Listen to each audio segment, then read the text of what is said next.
Selamat pagi rekan-rekan guru senusantara. Jumpa lagi bersama dengan Maximus Masankian Channel, masih dalam rangkaian berita tentang rancangan Undang-Undang Sikdiknas tahun 2022. Jika beberapa informasi sebelumnya saya bagikan informasi dari Persatuan Guru Republik Indonesia PGRI. Kali ini ada informasi yang kita bisa jadikan sebagai penyimbang informasi yang saya ambil dari media jpnn.com yang ditulis Senin 29 Agustus 2022 pukul 14.51 waktu Indonesia Barat. Judul dari berita ini, Kemendikbudristek, guru PNS dan P3K belum berserdik, otomatis dapat kenaikan tunjangan. Jakarta, Kementerian Pendidikan, Kebudayaan, Ristek dan Teknologi Kemendikbudristek mengklaim kesejahteraan para pendidik di Indonesia akan meningkat dengan adanya rancangan undang-undang tentang sistem pendidikan nasional RUU Sikdiknas. Direktur Jenderal Guru dan Tenaga Kependidikan Dirjen GTK Iwan Saril mengatakan, rancangan undang-undang Sikdiknas merupakan upaya agar semua guru mendapat penghasilan yang layak sebagai wujud keberpihakan kepada guru. RUU ini mengatur bahwa guru yang sudah mendapat tunjangan profesi baik guru ASN, aparatur sipil negara maupun non-ASN akan tetap mendapat tunjangan tersebut sampai pensiun. Jadi, sepanjang masih memenuhi persyaratan sesuai dengan ketentuan peraturan perundang-undangan, kata Dirjen Iwan dalam kalimat media secara virtual Senin 29 Agustus. Rancangan Undang-Undang Sikdiknas selanjutnya juga mengatur bahwa guru yang sudah mengajar tetapi belum memiliki sertifikat pendidik akan segera mendapatkan penghasilan yang layak tanpa perlu menunggu antrian sertifikasi. Selanjutnya, Dirjen GTK menerangkan bahwa guru ASN, baik PNS maupun P3K yang sudah mengajar tetapi belum memiliki sertifikat pendidik (Serdik) akan mendapat penghasilan yang layak sesuai Undang-Undang Nomor 5 Tahun 2014 tentang Aparatur Sipil Negara (ASN). Dengan demikian, guru PNS maupun P3K yang belum mendapat tunjangan profesi akan otomatis mendapat kenaikan pendapatan melalui tunjangan yang diatur dalam Undang-Undang ASN tanpa perlu menunggu antrian sertifikasi yang panjang, ujarnya. Sementara itu, untuk guru non-ASN yang sudah mengajar tetapi belum memiliki sertifikat pendidik, tambah Dirjen Iwan, maka pemerintah akan meningkatkan bantuan operasional satuan pendidikan untuk membantu yayasan penyelenggara pendidikan memberikan penghasilan yang lebih tinggi bagi gurunya sesuai Undang-Undang Ketenagakerjaan. Skema ini sekaligus membuat yayasan penyelenggara pendidikan lebih berdaya dalam mengelola SDM-nya, ujar Dirjen Iwan. Pada intinya, lanjutnya dengan pengaturan yang diusulkan dalam rancangan Undang-Undang Sikdiknas ini, guru yang sudah mendapat tunjangan profesi dijamin tetap mendapat tunjangan tersebut sampai pensiun. Untuk guru-guru yang belum mendapat tunjangan profesi akan bisa segera mendapat kenaikan penghasilan tanpa harus menunggu antrian sertifikasi yang panjang.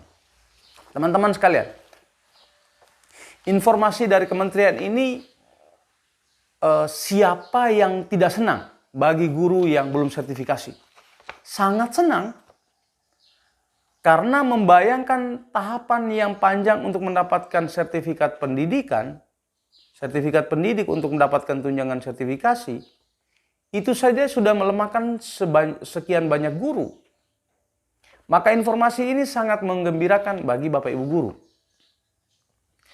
Tapi kemudian pertanyaan bahwa apakah kemudian ini menjadi satu hal yang pasti?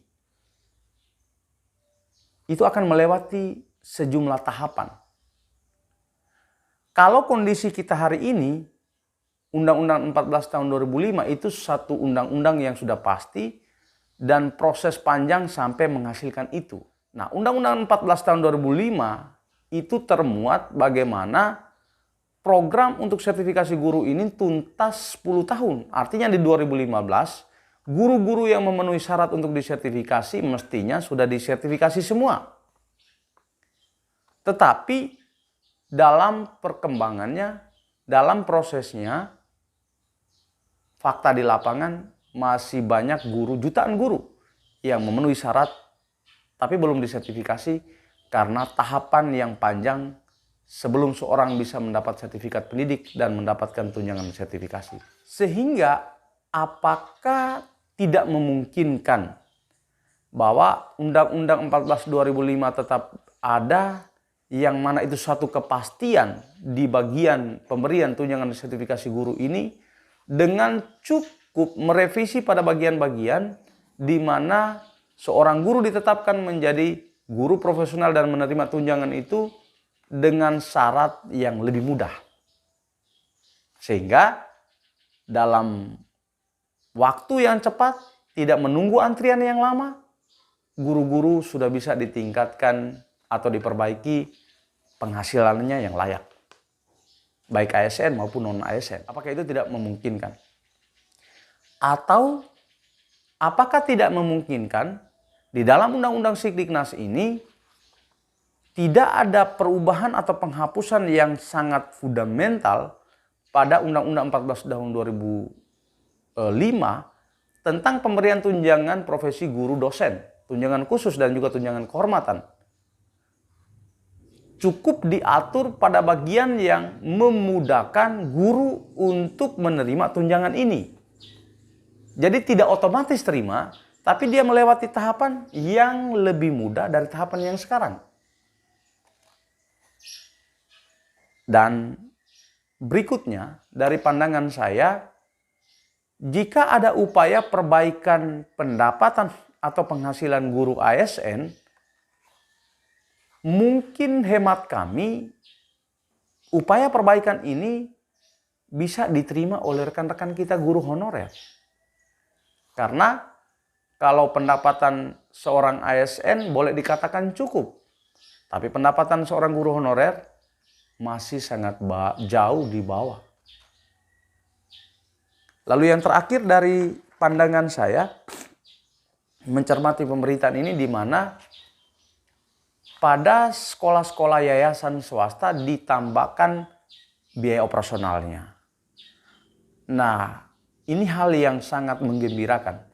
Informasi yang sangat menjadi harapan dambaan dari sekolah-sekolah swasta yang memang selama ini sangat sulit dalam operasional aktivitas kegiatan di sekolahnya.